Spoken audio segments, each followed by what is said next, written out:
afternoon, everyone. It's Sal Stretford. How you all doing? And welcome to another episode of Chatterbox. We are live. I am Sal Warner. This is Chatterbox on Stretford Post. Thank you guys for joining me. Please, before I start, please don't forget to subscribe to the channel if you are new and smash a like. If you could smash a like, that'd be absolutely fantastic. How you guys doing? I hope you're all doing well. I hope everyone's having a fantastic day so far, guys. Really great to have you on board. Let's dive straight into it, shall we? Lots of news going around Man United. But one thing I want to say, guys, is that I'm seeing a very defeatist attitude from many Manchester United fans out there. Like, you know, already talking down Ruben Amorim. You know, I know that we shouldn't get overly confident in regards to the new manager, etc. I know we should stay level grounded. But there's nothing wrong in Manchester United fans being a little bit more positive about their football club. I'm seeing whether it's comments on my videos, whether it's on Twitter, no matter where it is, I'm seeing a very defeatist attitude. And you know what? We shouldn't be like that as Man United fans. We're Manchester United at the end of the day. I know how that sounds. I know it sounds like Gary Neville. We're Manchester United. We're Manchester United. I know how that sounds, but I am seeing it quite a lot. And there's the difference is the thing is, right, is that you can have a defeatist attitude. That's absolutely fine. But you got to mix it in with a little bit of enthusiasm. Look, now's the time to be enthusiastic. If you can't be enthusiastic right now, I don't really think football is for you. I really don't. And I'll say it right now with my chest out. That I don't think football's for you. If you can't be enthusiastic right now, when are you going to be enthusiastic, guys? Come on. Hey, come on. Do you know what I mean? You've got to be a little bit obviously zealous. You've got to be a little bit happy that we got something new going on. Don't give up before it's even begun. Some people are giving up before it's even begun. And I'm like, guys, come on, man. Have some spirit. Have some faith. Don't be a defeatist. You know, don't be so negative and pessimistic. Let's see what happens. It's going to take time. No one says that Amorim's going to come in and he's going to win every single game, blah, blah, blah. You know what I mean? Yes, we want to win every single game. Don't get me wrong. We do want to win every single game, but that's not going to happen, is it? It's going to be a rocky road, but you know, it takes time. But one thing on this road, you have to at least be a little bit positive in regards to what's going on at the moment, because there's a lot of exciting things going on at Manchester United, not least behind the scenes in transfers, obviously the infrastructure, of course, Ruben Amorim, you know, tactically, youth players coming through the system, lots to be excited about in this football club at the moment. And I don't want to see any more pessimism, of course, guys. Let's read some of your comments. Big up the United Road, the legend. How you doing, my friend? Hope you're doing well. Good to see you back, brother. Good to see you back. Big up Ashuman and the team there. Big up. Shout out to Sound and Chat. Big up UK Rap. Hope you're doing well, my friend. Big up. Good afternoon, Kazi legend. How you doing, Kazi? Hope you're doing well. The flu is kicking in. I'm kicking back, Sal. Trust me. I'm looking forward to Sunday. Up the Reds. Damn, Rasta, I don't like the flu. I hope you get better very, very soon, my friend. I hope you get better. It's one of the nasty ones, isn't it? Having the flu and stuff like that. I've never had the flu jab. Do you know what? I've never had the flu jab. You know what? The last time I had flu was a long time ago, but touch wood. Do you know what I mean? But you know what? I hope you get better, Rasta. I hope you get better, my friend. Absolutely. Definitely defeated mentality. Absolutely, Kazi. You know it, bruv. No negative, but positivity. Absolutely. Look, you can be realistic. There's nothing wrong in being realistic. I don't mind that if you come with a constructive realism, you know, and you talk about certain things. But people coming out, he's going to foul. What makes you think he's going to succeed? What's different to Ten Hag?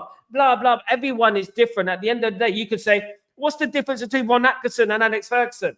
You know what I mean? You could say things like that. Do you know what I mean? It's crazy the way people say. If you read some of my comments, I mean, there's some of my short videos.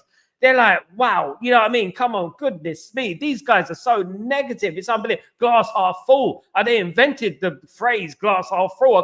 I can't believe it. You know what I mean? The way they are going on. Like there's something that is doom and gloom. At the end of the day, there's no doom and gloom. Man United have got a lot of positive to come, of course, guys. Big up, Man United. How you doing, Kazim Mohammed? Mia, big up, Man United. Big up yourself. Absolutely. So, yeah, guys. That's one thing I wanted to say. I wanted to let that off my chest. I think Man United fans need to be a little bit more enthusiastic, a little bit more exciting, if we're being honest, guys, if we're being honest. Big up, Man United. I salute you too, bro. I hope you're doing well. If you don't mind, mention our club. They don't sell papers. It's not only the papers, Rasta. It's actually our fans. You know what I mean? It's actually our own fans that are saying these comments underneath my videos, and I'm like, what are you talking about? Right, so I'm positive. You know, you can really tell someone about their mentality when they continue to write negativity and refuse to bring in any form of constructive positivity. And that's what they do. And that, I mean, it's diabolical, isn't it, with some people? Of course, we could be a little bit negative. If we lose on Sunday, we're going to be a little bit negative. We're going to have a criticism. We're going to say that player played bad, that player played bad. But right now is a time to be a little bit enthusiastic, not overly zealous, but enthusiastic and stuff like that. We need to be like that at the end of the day. Look, when are we ever going to be a little bit enthusiastic about Sunday? We got one of the best young managers in Europe. He's completely different to Erik ten Hag. People like to paint him with the same brush, of course. He's a different culture. He's a different personality. His management style is different. What? Just because, you know what, he's never managed like a major club. Sporting is a major club, by the way. Just because he's like one of those managers who haven't managed in the Premier League before, or Spain, or something like that, you're thinking like, let's play him down, let's bring him down, guys. Let's read some of your Sal. Let's let us miss Ten Hag. Hope Amorim won't let us miss Ten Hag. He won't, mate. He won't. Absolutely not. Guess who's back? It is her fan. Guess who's back? Back again. Devereaux's back. Tell her friend. Absolutely. Big up, Kazi. Big up, fan. When Amorim goes on a winning run, those with negativity would jump on the bandwagon. Absolutely, Kazi. They jump on the bandwagon, and then, you know what? Then they'll say, yeah, I knew it. I told you about this thing, this player, that. And then they act like, you know, they're all knowing and stuff like that. It's just all negatives, man. You know what, guys? We've had literally over a year of negativity, guys. We've had a year of toxicity. We've had so much go on in our football club over this last year or so that I'm tired of that. That defeatist attitude that a lot of these fans have. And you know what? I'm not for that. You know, I wasn't raised like that. I've never been like that. I've always been glass half full. We can get this. We can do it. Don't worry about it. We'll do it. You know what I mean? And these people come out, you know, coming out of their barns or their mud huts, and they're like, Man United never going to win anything. It's either that or they're rival fans, in my opinion. It's either that or they're either rival fans or they're you know, just completely negative. Of course, guys, absolutely. It's like, hit the like button, subscribe button, drop and comment. Thank you very much, Fan, you legend. Thank you very much, my friend. Thank you for joining me today. Really good to have you on board. Now, let's get into the nitty-gritty about Manchester United. Leny Yoro is set to make his debut for Manchester United, according to reports, on Sunday. What do you guys think of that? I mean, I myself, I'm a firm believer in match fitness. I mean, obviously, I'm going to leave it to Ruben Amorim what's going on in regards to Leny Yoro, but if he feels he's ready, he's ready. But I am a firm believer in match fitness. I feel like players need to play a few matches before they can declare themselves ready. I'm excited about that. Leny Yoro playing in his first game in the back three with De Ligt and Licha. That is exciting to me. Licha is also a question mark, of course. Let's not get it twisted. But would you play Licha and Yoro in that centre-back partnership, those three at the back? Would you do that? I mean, rumor is that he's going to start on Sunday. I really don't think he is. I think this is just rumor, but if it's true, I mean, well played, Ruben Amorim. He's going to put him straight into the team. Absolutely brilliant. You know what I mean? Good luck. That's all I would say in regards to that, is good luck to Leny Yoro. Hasn't played since the preseason friendly, of course, against, I think it was Glasgow Rangers, wasn't it? He played against Glasgow Rangers, and then he got that injury, unfortunate as it was, of course, guys. But if he plays on Sunday, I'm excited and I'm backing him. But you know what? Throwing him in the deep end. Do you think we'll be throwing him in the deep end a little bit? How do you feel about that? Leny Yoro starting against Ipswich Town on Sunday. How do you feel about that? A little bit nervous in regards. If I think about that, I get a little bit nervous. I get a little bit, whoa, you know what I mean? He hasn't played for months. Are we just going to chuck him in the deep end? Stuff like, it's a bit like people talking about Mason Mount, and is Mason Mount going to play? Mason Mount ain't played for he's played 5 games in a year or something like that. Are we just going to throw him in the deep end? I don't think we will throw him in the deep end. I really don't think it will be like that. I think Yoro might be on the bench if we at the most, of course, guys.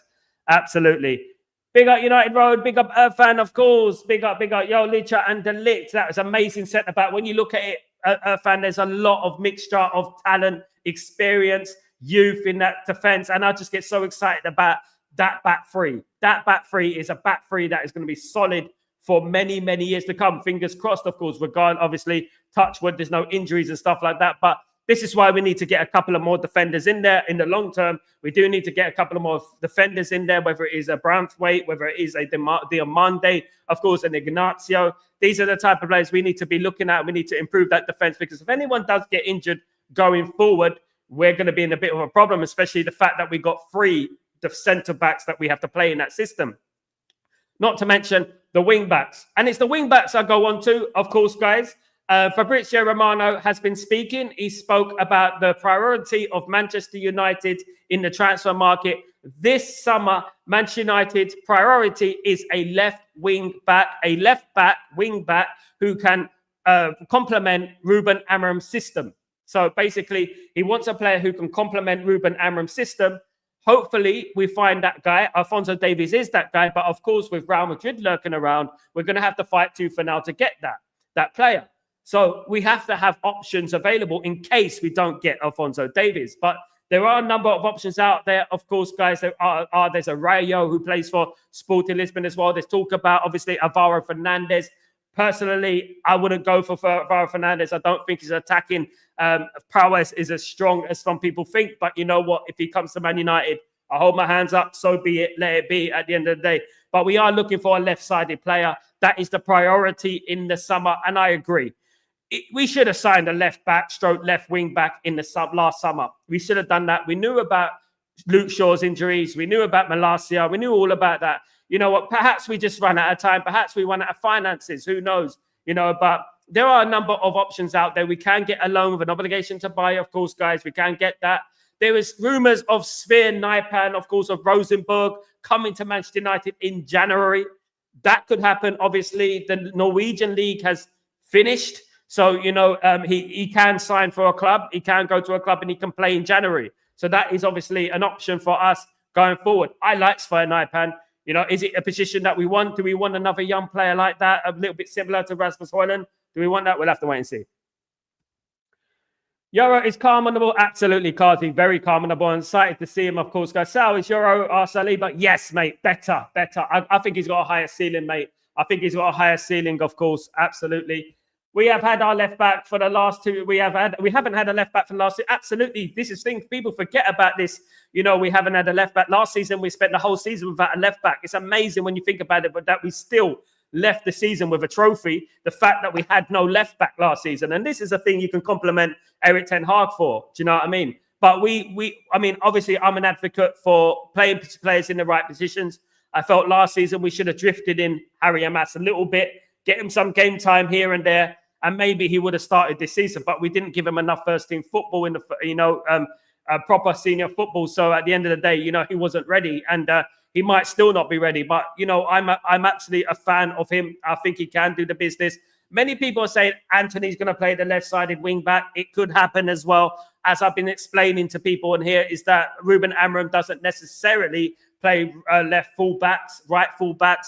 I mean, I'm not saying it's never going to happen. He could do that. But I'm saying that his priority and his system is wingers as a left fullbacks, left wing backs, right wing backs, left right fullbacks. That's what he likes, wingers. So those wingers can push forward and press, and you end up having an attacking four behind the striker. And you know what? It can become extremely attacking in that formation, but you can also be extremely defensive if the whole unit works as a unit. And you know what?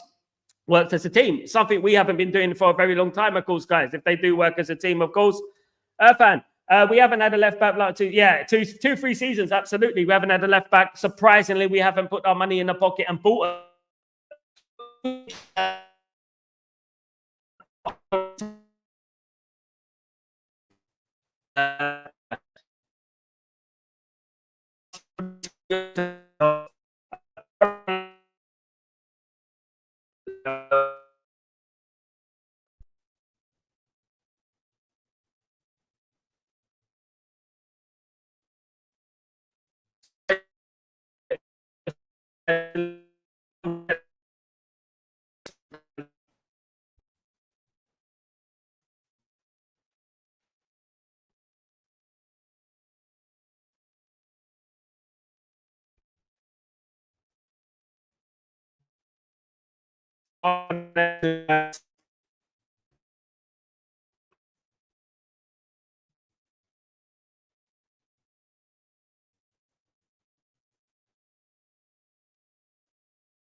Yeah, hopefully you can hear me back, guys. Hopefully you can hear me, guys. Sorry about that. Sorry about that. Sorry about the stream, guys. Absolutely crazy sometimes over here.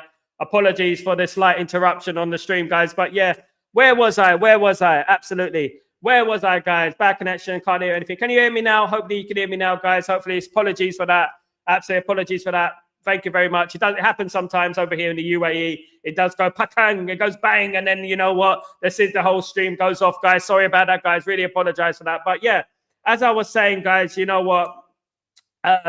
In regards to the team, in regards to the wing back positions, some people are saying that Anthony will play as the wing back. He could play as the wing back, and that is just evident that, you know, going forward, Ruben Amorim is going to want wingers as fullbacks, basically fullbacks, wing backs, strikes, something like that. He's not necessarily going to play fullbacks as wing backs, if you know what I mean. He's going to want more attacking players on those sides, of course. So we're going to have to wait and see what happens in regards to what Ruben Amorim does. Obviously, we have to be patient and stuff like that. We lost you talking about the left back. Absolutely. So it could be Anthony playing at that left-sided wing back position. This is what Ruben Amorim wants to do going forward. He does want to play that formation if we with the wingers, basically wingers converted into wing backs, and they go forward. They can attack as a unit. They can defend as a unit as well. When you play attackers as wing backs, so to speak, you get that extra attacking options going forward, of course, guys. So that is something to look forward to in regards to Ruben Amorim's system. There's going to be no reasons not to score goals in this system. I really believe there's going to be no reason not for us not to score any goals. Absolutely. Big up, GK. How you doing, my friend? Hope you're doing well. Good to see you, mate. Hope you're doing good. Good back. You're back. Big up, big up, big up, big up. Of course, Sal, tell me why should we not hate Mount Anthony and Malacia? We don't hate anyone, Darkro. I wouldn't say hate. Hate's a strong word, my friend. One thing I say is that you can have cautious doubt in regards to players. You can doubt players if you think that they're playing a game with us. For example, we're not a charity case. You know, one thing I would say is that we're not an A&E. You know, we're not a psychiatric helpline. Do you know what I mean? We're a football club. And players like Mount obviously have to perform. You know, they've been out for a year. That's not our fault. That's not his fault. At the end of the day, we know people get injuries. He had a pelvis injury, of course, and that does have knock-on effects in regards to his future. But one thing we have to do is clean the slate right now. Let's see what happens in regards to Ruben Amorim's system and his team, and then we'll go from there. Let's see what happens, guys. You know what? We can't write off anyone at the moment. These players might turn into great players. You know what? Going forward, they might turn into great players. We don't know that under Ruben Amorim. Ruben Amorim is known for transferring players into certain positions and making them into great players. What he done with, obviously, Gutierrez. Gutierrez was a reject at Brighton, was a reject at basically Coventry City. He scored a few goals for Coventry City, but it was the championship at the end of the day, of course. What's your take on my previous statement, Amorim's focus? I lost you because of your network. Didn't hear. What was your sad about the connect? Bad connection. Can't hear it. Let me see what your last comment is. Let me have a look. Amorim looks like he's focused on playability, fitting into the system rather than the player's position. If it's true, then there's going to be nasty surprises. Fan, top comment, my friend. Top comment is exactly spot on because this is exactly what Ruben Amorim does. He doesn't focus on the player's position. He focuses on his core strengths, the strength of the player. For example, we know what Anthony is good at. We know that he's good at cutting in, going forward on the right, cutting in. But we also know that Anthony's tenacious. He can track back. He can tackle. He can run forward. He's a bit of a mixture of the both, isn't it? It's not the first time that people have said, play Anthony as a wing back, So that is a great example of what Ruben Amorim is. Irfan said it there, spot on. That is exactly what it is. He will, if he has to, adapt the players' positions, the playing styles, the positions. He's done that with his other clubs. He's moved players' positions. Players have been one position. He's moved him into that position, and he's done it throughout his career. Now, when you look at Ruben Amorim during his football career and his playing career played as a right back, centre back, midfielder, and striker. He's even played as a goalkeeper. Okay, this is Ruben Amorim as a player. Now you know what Ruben Amorim is about. He's all about versatility. He's all about that. It's all about playing for the team, regardless if you're playing in your favorite position or not your favorite position. This is very telling. And I think this has held Ruben Amorim in good stead throughout his managerial career, because he did play in various positions, and that is exciting, of course, guys. And that obviously he knows about that, of course, guys. Absolutely. Let's have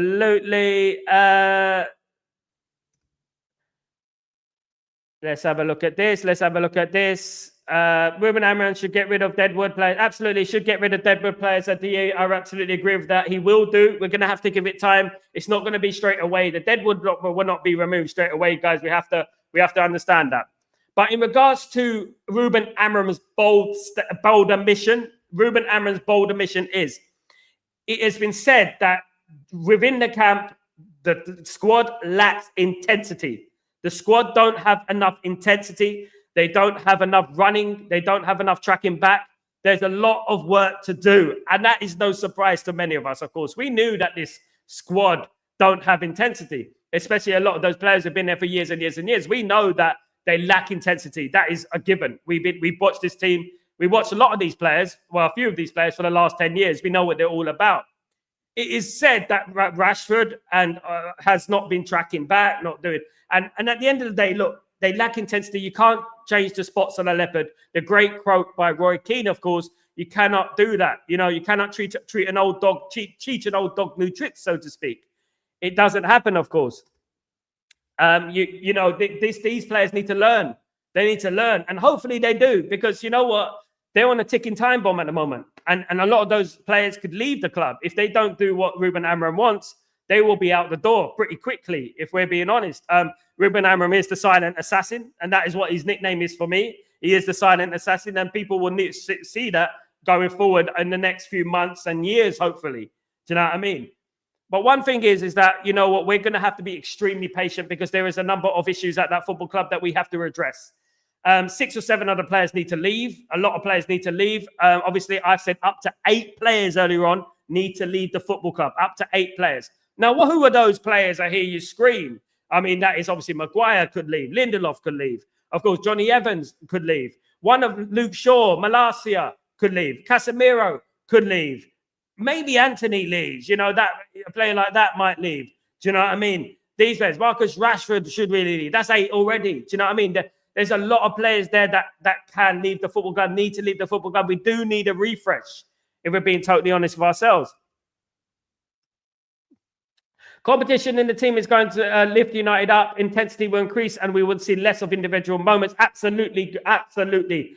We need less individual moments. But at the moment, we are individual FC. A lot of those players tend to do things on their own. That's why we tend to score great goals. We don't tend to not to score team goals, if you know what I mean. We rarely score team goals. So one thing that we have to do is work as a team, and that is the philosophy of Ruben Amorim. It should be the philosophy of every manager. Every Manchester United manager should be concentrating on teamwork. But unfortunately, we've been run through the doldrums the last few years, the last decade, that these players have lost the ability to work as a team and as a unit. And as we've seen over and over again over the years, you know what, the best team wins, not necessarily the best players win. Look at Spain in the European Championship. England by far had the best individuals. Spain were a better team. And this is what it is. It's up to the manager to put that team together. I firmly believe that Ruben Amorim will create this. I think he will. And I think, there's a lot of things to be positive about in regards to Ruben Amorim going forward. I can't wait for it, of course. Absolutely. Irfan, or rather rely on individual. Absolutely, brother. I think I read that one. Maguire, Shaw, Lindelof are top of that list. At least, absolutely. Irfan, we agree with everything, mate. You speak a lot of truth, mate. At the end of the day, look, 3 defenders out. That means Man United are going to have to bring in at least a couple of defenders, isn't it? They're going to have to at least bring in 2 defenders in there. Of course, guys, we have to understand that if we're going to lose players, we're going to have to replace them. I'm a big fan of Wise Bennett, of course, the youngster in the defence. I'm a big fan of Kundi, of course, who's 16-year-old, who's training at Manchester United this week. He looks like a beast. There's a lot of players in Man United now. There's a lot of conveyor belt of young players coming through the football club. That is exciting, guys. It's really exciting. Obviously, we do need to bring in some experience as well. Obviously, there was Diamonde and there was obviously Ignacio have been linked with Manchester United. Of course, Jared Branthwaite as well has been linked again with Manchester United. I mean, obviously, when they were talking about Jared Branthwaite, the problem with Jared Branthwaite is his price tag. Man United could have got him during the summer. The reason we got Euro is because we didn't get Branthwaite. We fouled of him and went to the next target. And this is exactly what Ineos are doing at the moment. They've got a list of targets and they're just going one after the other. If we don't get that one, we're ready to pounce on the other one. And Man United won't be held to ransom like we have done over the years, of course, with the old ownership, of course, guys, and the old Arnold and Murtaugh and Woodward and all those guys, of course, guys. That's one thing I would say. Absolutely. Big up, Kenny. How you doing, my friend? Hope you're doing well. I can't wait to the international. I agree with yourself. The players have to work as a team. Absolutely, brother. Hope you're doing well. It's Kenny, big up, bro. Big up, Kazi. Big up, absolutely. GK, once players understood what they have to do exactly and fit the role of Amorim, they would do well. Absolutely. It's going to take time, though, GK. You know what? Changing the philosophy of any football club is going to take time, of course, guys. It's not going to be easy, especially we never played this formation. The only players who played that formation are probably Luke Shaw, Harry Maguire for England, and Rashford for under Louis van Gaal. But this system is different. Louis van Gaal is more of a 5-3-3 kind of thing. This one's a 3-4-2-1. So this is a completely different formation. There's a lot more attacking formation, a lot more attacking prowess and opportunities to be versatile and, transcend from attack to defense, etc. This is what Ruben Amorim wants to play. It's all about versatility. It's all about multiple positions playing on the pitch. Players need to be ready for that. They need to be ready to be able to play multiple positions. They need to be ready to work. Those players, we know who they are. Many players will drop, as I said in the comments. You know what? Who's going to drop at the first hurdle? Which player is going to drop at the first hurdle? Which player is not going to be consistent? We know that these players can turn it on for 1 week, 2 weeks, even a month. We know that. They've proven they can do that. But the thing is whether they can do it to the end of the season and beyond. Because I don't want to see us get into the end of the season, April or May. Rashford has been killing it, gets a new contract. He's here for another 3 years. Down tools the next season. Bang, we're trapped. Look, in regards to Marcus Rashford and the basketball game, I was watching, obviously, the overlap. Was it the overlap? Let's stick to football I was talking about. I was watching it, and Gary Neville spoke, right? Gary Neville speaks a lot of truth sometimes. And I'm afraid on this occasion, I agree with him. Now, one thing I didn't like is the photos, etc., of Marcus Rashford, circulating around, whatever, right? But one thing it is that if I was a Manchester United player, I'm not performing, I'm not scoring, I haven't performed in 11 or so months, a new manager's coming in, I got approved a new manager, right? And I'm flying off on an 11-hour flight to Los Angeles, wherever it is, Las Vegas, wherever it is. I'm flying off all the way there. I'm flying back on another 11-hour flight. I'm jet lagged, I'm stiff, and I got to train for Ruben Amorim. And Ruben Amorim's training is intense. If I was Marcus Rashford and Casemiro, because he was there as well, if I was those two players, I'd be like, look, we've got a new manager. My task right now is to impress the manager. That's what I want to do. I want to impress the manager. And that is what those players should have been doing. They shouldn't have been flying off to Los Angeles or Vegas, wherever they're going the other side of the world. They shouldn't have been doing that. And then Gary Neville did speak about some things. Yeah, we can say it's petty and stuff like that. But what made Man United so great? What made Man United successful? It's the fine lines, isn't it? The fine margins. Gary Neville spent his whole career, working, being 100%. He wasn't the most talented player. Absolutely not. But he was consistent. He was available. He was there every single week in, week out, working, banging up and down on that pitch, running up and down that pitch, forming a relationship with David Beckham, etc., etc. you know what? When there is a break, there's a break. But this was an international break. It was a perfect opportunity for many of our players to get on that training field with Ruben Amorim, not just with your private trainer, and do the business. And that is what I was a little bit disappointed with. And that's what I agreed with Gary Neville about. There's a margins here. There's margins here in regards to success. And we have to close those margins. We're way off it at the moment. We're margins away from where we need to be. And how do we get back to where we need to be? It's completely 100% dedication to Manchester United only, dedication, you know, live, breathe, eat, sleep, Manchester United. That's what they should do. Not, oh my goodness, you know, Tyson fight is on. You know what I mean? Ricky Hatton's fight is on. Blah, blah, blah. Of course, you know what people say, oh, we've done it in the past, blah, blah, blah. We were successful in the past. We weren't far off the top in the past, you know? We were successful then. You know, we're not successful now. So we have to close that gap. And we're nowhere near where we need to be. So we need to work harder to get to where we need to be, of course, guys. Pal, how you doing, my friend? Hope you're doing well. Big up, guys. No surprises by Amorim's reaction to some of the top players at the club. Absolutely, pal. You know what? There's going to be no prisoners now. There's going to be absolutely no one's going to be held. You know, everyone's going to be held accountable for their actions now. There's going to be no more niceties, favoritism, nothing like that. And I really hope that, you know what, going forward, you know what, the most important thing is that we go on Sunday, we win the game, we beat Bodo Glimt, we win the game, we beat Everton, we win the game, and we're in buzzing. We're buzzing then, ain't we? We're much more happier. We're much more giddy. You know what, things are getting better. And it leads us up to the Everton, the Arsenal game, of course, in December. We got a tough December, guys. Let's not forget we played Man City at the Etihad and we played Arsenal at the Emirates. So we got two very difficult games there that we have to try to negotiate. You know, so it's very important that we get in a rich vein of form. We start winning matches. We start getting on these runs, these long runs that we used to have. When's the last time we had a run like 6, 7, 8 matches, one in a row? Do you remember? When was the last time we had something like that? It's been a while. And if we do have it, it's few and far between, isn't it? It's few and far between. That's one thing I would say. Branthwaite is a UK journalist transfer. It's not going to happen. I believe that he's on the list. He's on Ineos's list, mate. Definitely, 100%. I have it from very, very reliable sources. He is Ineos, especially Jim Ratcliffe, is a big fan of Jarrad Branthwaite. Whether people like him or not is another story, of course, guys. And we'll have to wait and see, of course, guys. We'll have to wait and see. Yeah, Everton's doing a madness. They failed terribly. Absolutely, absolutely, of course. Hi, Sal. These players can't handle high intensity, and that's why they always have muscle injuries, especially under Ten Hag. That's why only Dalot and Bruno are the ones who are always fit. Absolutely, LT. And that is exactly the mentality that we have to change within the squad. This whole mentality of, it's not lazy. It's just that they don't have the ability to do it. They don't have the fitness to do it. I mean, and the only way you can change that is by working hard. And a lot of these players don't work hard enough, in my opinion. They don't. They've proved us right. I mean, look at the statistics. Man United have some of the lowest running in the Premier League, that, especially in particular at the top half of the Premier League. We run the least. We run the least out of all the teams there. So, you know what? Evidence, and proof is in the pudding, of course. Bravo is bang average English player. I don't think he's bang average. He's a good young player. I mean, no xenophobia and stuff like Fanju. You know what? A lot of people want to downplay, but he's a better player than Diamonde and players like that, mate. Let me tell you that right now.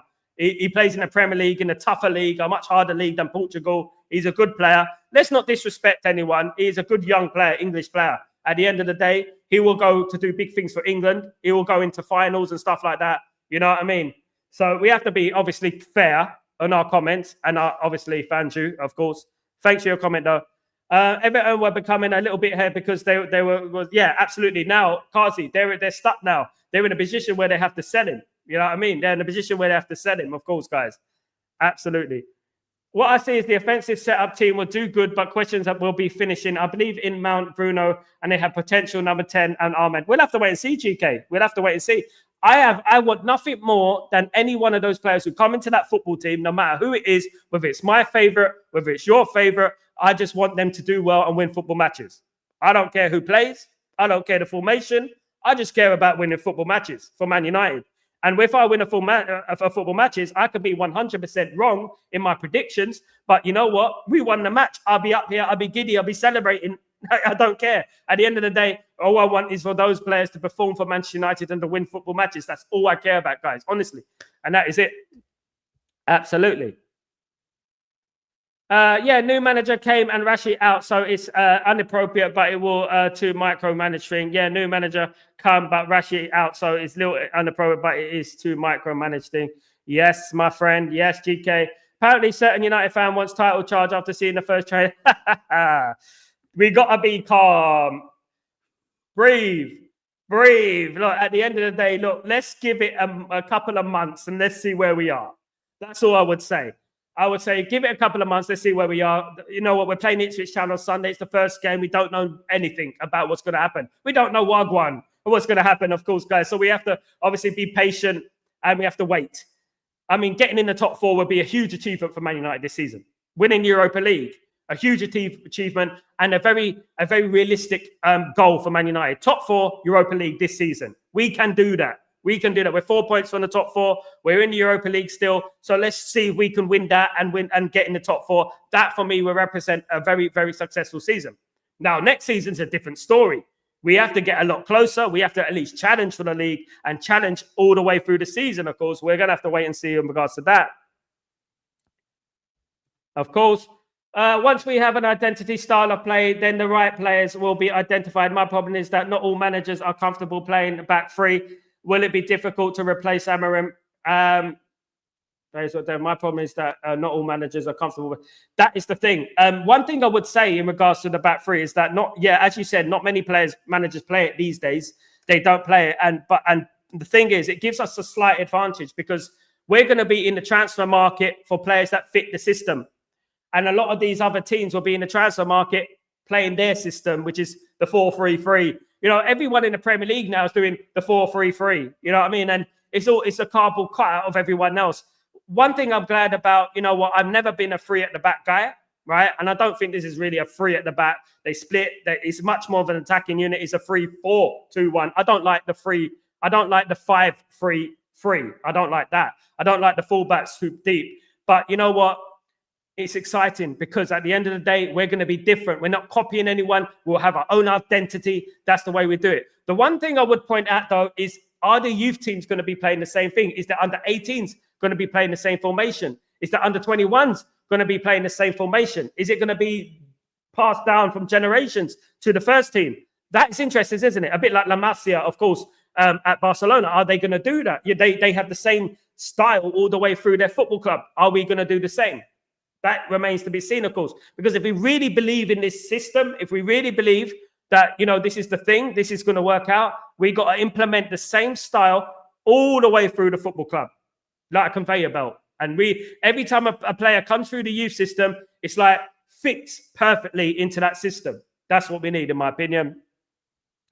Absolutely. Kenny, I'm confident about Arsenal game, but City uncertain. City's uncertain. Yeah, I'm uncertain about both games. We have to be a little bit realistic. What happens? You know what? We're going to have to wait and see what happens in regards to the next few weeks. And you know what? The way we play is going to give us confidence. If we go out and we smash up Ipswich, we smash up Bodo Glimt, we smash up Everton, we're going to be a lot more confident, of course, guys. You know, we're going to be a lot more confident. Every other season, far too many years now, UK journalists see each season British players to United. They do, but British players ain't bad. You know, British players are English players. At the end of the day, not all of them. You know, we don't sign. We haven't signed many in the last few years, of course. I like Branthwaite. I think he's a good player. I mean, if his name was Alfonso Branthwantino, people will be going hyped. Oh my God, you heard of that player that plays for Evertonio. They play for Evertonio. His name is Jarodo Branthwaitinho, you know, like that. You know, it's just because it's in English and stuff. England are one of the best teams in the world. England create fantastic players. Let's not get it twisted right now, right? They're one of the best nations in the world in regards to football, right? So, you know what, let's not downplay it. Whether I believe that Branthwaite is a good player. Some people don't. But at the end of the day, you know what? The only stumbling block I have is the price. The English tax. That is the problem. The English tax. No one's saying that these players are bad. Our best players in history have been British. Ryan Giggs, Paul Scholes, Wayne Rooney, Andy Cole. British. Gary Pallister, Steve Bruce, you know, Paul Parker. You know, Dennis Irwin's Irish, but you know what I mean? British Isles, isn't it? And that's one thing I would say. Do you know what I mean? Throughout our history, we've had a British core in our football team. Bobby Charlton, George Best, those sort of players, we've had a British core. So let's not downplay that, because that is our history. You know what I mean? We do have a history of British players coming in the team. One thing I would say, though, is that we cannot pay over the odds for these players. That's it. The British tax we cannot fall for. So if the British tax is there, we move on. And that's the only thing I'll say. I'll never downplay any of those players. I think they're good players. I really do. Absolutely. Radcliffe, Baylight Branfield, but Amorim's formation will replace him if he's not bought in January, which is unlikely. He will remain on the wish list. Yeah. Well, he's on the wish list of Man United, mate. Irfan is on the wish list of Man United. He's on the wish list of Man United. There's an extremely strong bias when it comes to the British media and English players. I absolutely understand that. But one thing we have to understand is that he's a good player and he is on Manchester United's wish list. And he could come to Man United. He could. Don't be surprised if he does, guys. Don't be surprised. He will fit Man United better than Diamonde. You know what I mean? He would. But you know what? People are going to say, oh my God, Diamonde, blah, blah, blah. He's this, he's that, he's this, he's that. He will fit Ruben Amorim's system, Branthwaite, like a T. Left side of centre-back, rotating with Licha Martinez. We're going to need a squad. It will be good. But one thing we can't do is that we can't overpay for these players, of course, guys, in my opinion. Big up, Reverse 7. If we play 3 at the back, we need 6 centre-backs in the squad. Yeah, minimum. Absolutely. We need to get some of those youth players in as well. We need to get some of those youth players as well, of course. Good afternoon, by the way. Good afternoon, Reverse 7. How you doing, my friend? Hope you're doing well. Good to see you back on the stream, my friend. Good to see you back, my guy. I hope you're doing good. Hope you had a fantastic day. Of course. Big up, big up, big up. Here, all will present. If you want Amorim Ball, what observation and notes you have made. Here, all present. If you want yeah. And I've been watching Amorim Ball for a very long time now. 6 weeks, I think it is. I've been watching Amorim Ball. I know what he does. You know what I mean? And I know what players fit his system. You know, I've been speaking a lot about it to various people, journalists, stuff like that. And I'm excited. I'm excited by it. I'm really excited. If you watch the Man City game, it give you a little clue, but that ain't just everything about his play. He is a versatile, transitional manager that can, you know what, completely outwit teams tactically. And he did that with Man City the other day. Of course, 4-1, of course. Great. So many others. So it may open a door for Branthwaite. Yes, he won't be Irfan. No one's saying that he's going to come in the team and be the first team player. No, Man United need a lot of defenders, especially if we're playing 3 at the back. Man United also need another number 10, of course, don't they? They need another number 10, of course. So that is another issue that we have, of course. You can only beat what's in front of you. Absolutely, Kazi. Absolutely. Maybe Mazraoui can fit in at right side at times we need. Mazraoui is another one. Revert 7. Good comment, mate. Mazraoui can play left-sided centre-back and left-sided right-sided centre-back as well. Let's not forget that as well. So, you know what? Luke Shaw can play left-sided centre-back. I know I mentioned Luke Shaw, guys. Sorry, guys. I mentioned Luke Shaw, but he can play the left-sided centre-back as well. So that is an option, of course, that going forward. You know what I mean? Luke Shaw's left-sided centre-back. Do you trust him? I don't know. Premier League tax, absolutely, yes. The tension is also why I'm cool with Ineos wanting in now, because we will know who can keep up with the style of play and intensity so we can seed them out for next year. Absolutely, LT. I agree with that. What Ineos have done is 100% correct. Get him in now or never. They said it to Ruben Amorim. It's now or never, because we need to judge. The reason they've done this is because they do exactly what LT said. These players are going to be on audition. These players are going to be on trial, so to speak. They're all going to be on audition and trial to the end of the season. And if those players do not fit into this system, into this philosophy, those players have got, you know what, they're hanging by a thin thread at the moment. A lot of those players are hanging by a thin thread, and they need to do a lot better. There needs to be improvements throughout the squad. And I'm talking about the senior members as well. I'm also talking about Bruno, who hasn't played well all season. I'm talking about, obviously, Luke Shaw, who's been injured all season. I'm talking about Rashford, who's been diabolical all season. You know, there's many players there that just haven't worked. Do you know what I mean? And they need to start moving up now, moving all up, of course. Under Fergie, we always went for some of the best Premier League. Absolutely. And it is the way forward because they know how to play the Premier League. Michael Carrick. People were talking a lot about Michael Carrick when we signed him from Tottenham. They were talking the same stuff about him, you know, because he's British tax and that.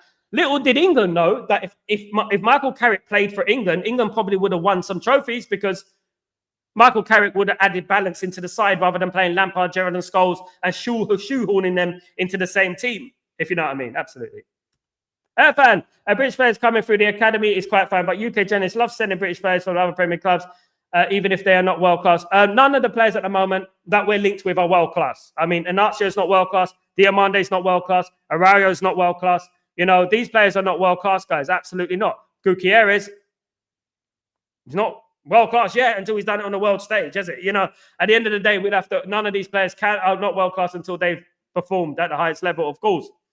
Yes, the British media are going to be the British media. They're going to push British players, but I'm as a British man, as an Englishman, I'm not gonna, you know, bring down British players just because the British media. So I'm going to make my own judgment on certain players.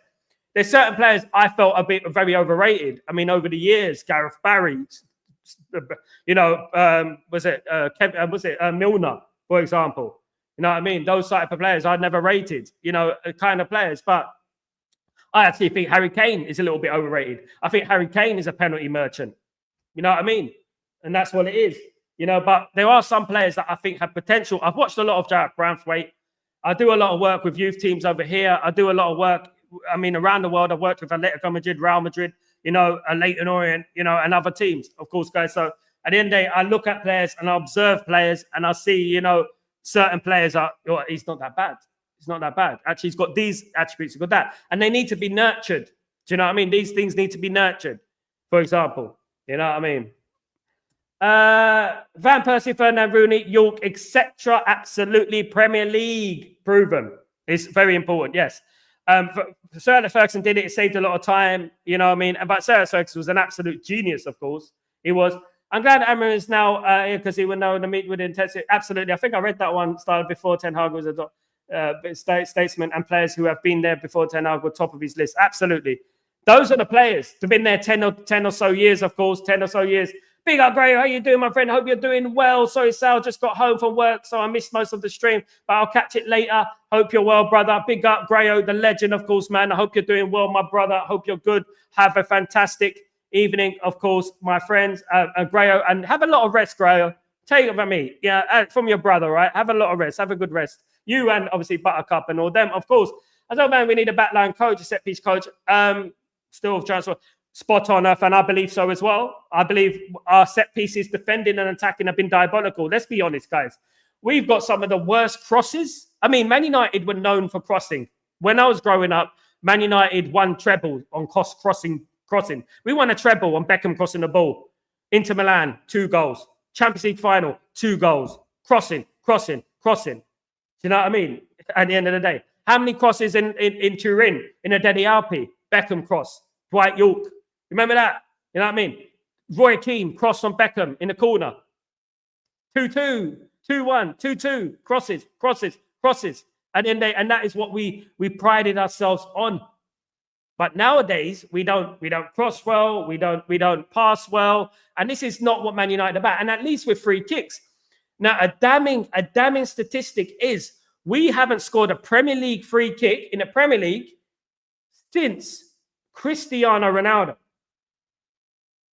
And that goes to show you everything about where we are in regards to set pieces, of course, guys. Absolutely. So, guys, that is it. You know, at the end of the day, all we can do is hope. All we can do is speculate, of course, and everything on top of that. We speculate, and we're going to see what happens. And you know what? It is an open book at the moment. What happens with Ruben Amorim? One thing is for sure, we'll be here cheering on the team, no matter what the team is, no matter who signs for the club. We will be here supporting the football team, of course, as we do every single week, of course. Mr. Entitled, absolutely, Kazi. Kazi, you're on fire today, Kazi. You're on fire, brother. Absolutely. 61 watching, only 29 likes. Come on, guys, smash the like buttons. Unfortunately, I have a Twitter, my Twitter sphere. People watch me. People don't like me. Some people like me. Some people don't like me. They watch me and they don't press like. Unfortunately, that's just the way nature of the beast. That's the way life is. Can't please everyone in life, unfortunately. That's just the way it is, of course, guys. But don't forget to smash the like, of course. Big up Fan, absolute legend in the chat, by the way. I told you he knows ball. I did warn you. Absolutely. Fan, we're trying to build world-class players. Sir Jim said we are trying to build the next Mbappe because honestly, for now, we're building towards that. But we buy 1 or 2 players a season to fit in. Yeah, there's not going to be an absolute massive overhaul. There's not going to be 15 players coming in and out. It's going to be gradually, isn't it? I give it to a few transfer windows. It's going to be working, of course, guys. Absolutely. No one crosses more anymore. Just cutbacks. Yeah, revert 7. It's diabolical, isn't it? So, you know what? There's no substitute for crossing the ball into the box with pace, with accuracy. I say it as a guy who played football, not at the highest level, but I played semi-pro for Hornchurch. I say it like this, right? There's no substitute for crossing that ball into the box accurately. It gives the defenders little time to maneuver. It gives the defenders, they're going to have to guess where the ball's going to drop. You got players coming in. You got players coming in left, right, center. Cross comes in quickly. You got a player who can head the ball. For example, in the treble winning season, we had Dwight York, who's one of the most underrated headers of the ball in the football game. Of course, we had him, and he would head the ball, and it would just be impossible for those teams to handle it. In the Champions League, they couldn't handle it because our crossing was just so accurate. And that is testament to, obviously, David Beckham, who kept on practicing. But Leytonstone lad like me, by the way, we practice. That's what Leytonstone lads do. East London, massive. Big up anyway. Yeah, that's what we do. We practice and we practice and practice. No matter what it is, we practice. Absolutely. Absolutely, guys. Just like I was practicing drawing this picture here. Look at that. We practice, guys, at the end of the day. And that is what we do. And that is how footballers should do. You practice your craft. You practice your craft. I'm a cartoonist. I practice all the time as well. You know what I mean? I'm drawing. Of course, guys, those who know me. And at the end of the day, that's what Man United need to do. Stay behind after training. Practice crossing. Practice free kicks. Kick the ball against the wall like Eric Cantona used to do. You know what I mean? Do things like that, of course, guys. Absolutely. Absolutely. Good afternoon from the UK, my friend. Big up Irfan, of course, and all the family in the chat. How are you doing, bro? Hope you're doing well. Big up Kazi, big up Greo, the legends, the family. Absolutely. Big up Irfan, big up LT, big up everyone. I'm good, thanks. Hope you're well. Absolutely. Grazie, not many players in world football cross the ball like anymore. Trent, and absolutely. And this is the problem in football. As I said, there's no substitute for crossing the ball accurately into the box. Absolutely no substitute for that. We need to practice. I think we should try it, but the formation we're going to play. Have you met Beckham? Absolutely, yes. I met Beckham and his family. Yeah. Kazi.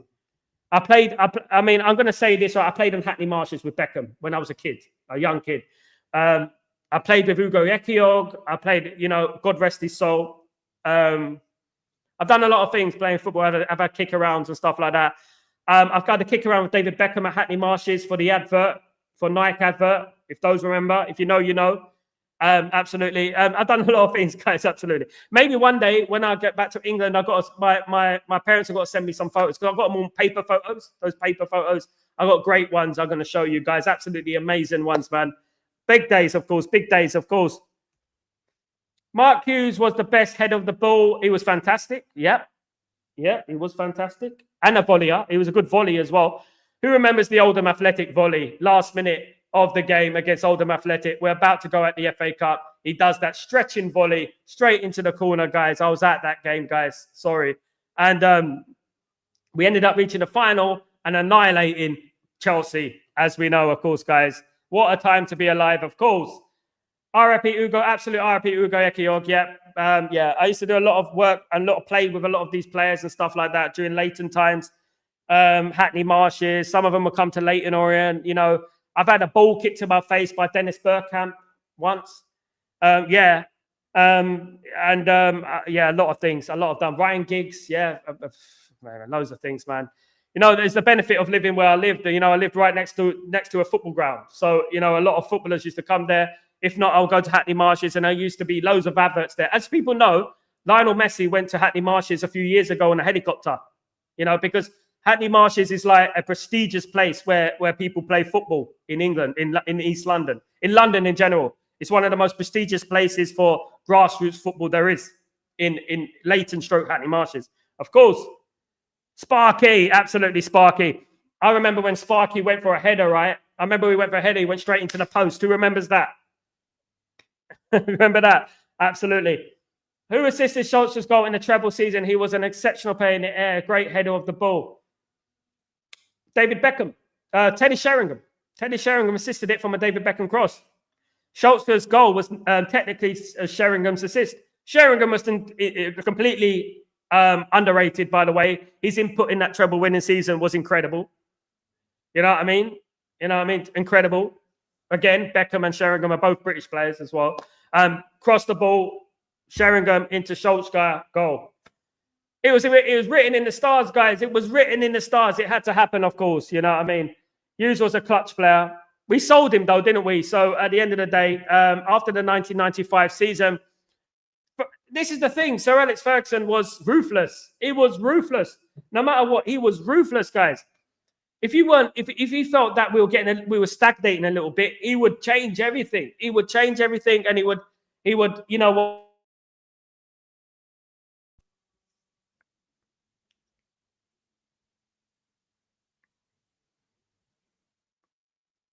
Yeah, you're bringing a new player, of course, guys. Sorry if it went a little bit. Well, hey, absolutely. Let me see this. Absolutely. Let's see if we remember who assisted Schultz's goal. It was Teddy Sheringham, my friend, who assisted the goal. David Beckham cross into Sheringham, and Solskjaer has won it. I was at the Gamer fan. You can't bet me, guys. Check out my membership members video about my story of the Champions League final. What happened? How it went, etc., etc. Absolutely brilliant story, guys. Listen, it wasn't straightforward. I didn't have a hotel. I slept on the beach. I went clubbing in the night to obviously because I didn't have a hotel, but it was a great experience. I mean, guys, check it out if you've got a membership, of course. Sheringham was a beast in the air. Without Sheringham, I have to thank Alex Ferguson because Alex Ferguson was just a genius. He knew who to sign. He just knew who to sign. He just complemented everything. I mean, Andy Cole, Dwight York, fantastic, of course. You know what I mean? Teddy Sheringham on the Solskjaer, fantastic, of course. 4 very, very good players, of course, guys. Absolutely. Last minute, we scored 2 goals. Absolutely. I was there, Kazi. I was there, brother. Hughes, Ince, and Conchelson left in 9-5. I was gutted. I was almost in tears, revert 7. I was almost in tears. I thought, what the hell is Alex Ferguson doing? What the hell is he doing? Obviously, Conchelson went to Everton. Mark Hughes left. He went to Chelsea. Ince went to Inter Milan. You know what I mean? And I was like, what the hell is he doing? But then, as we know, you can't win anything with kids. That happened. And obviously, Fergie had a plan. Fergie had a plan, of course. York celebrated treble in Barcelona and had some fun with a lady. Yeah, lady of the night. I'm not surprised. I wouldn't be surprised. Absolutely, with that 7. Severkus got another great head out of the ball. Alan Shearer, that's it. Unfortunately, well, it was Alan Shearer's loss. At the end of the day, you know what? The butterfly effect, fan, isn't it? Imagine we signed Alan Shearer, guys, when the time we were meant to be signing Alan Shearer and he ended up going to Newcastle. Imagine we signed Alan Shearer. Would we have won the treble? Guys, I'm just saying, right? You know what I mean? I'm talking about umbrella effect and all that. Would we have won the treble if Alan Shearer came to Man United instead of, obviously, who we ended up signing, Ole Gunnar Solskjaer? You are my Solskjaer, my only Solskjaer. You make me happy when skies are grey.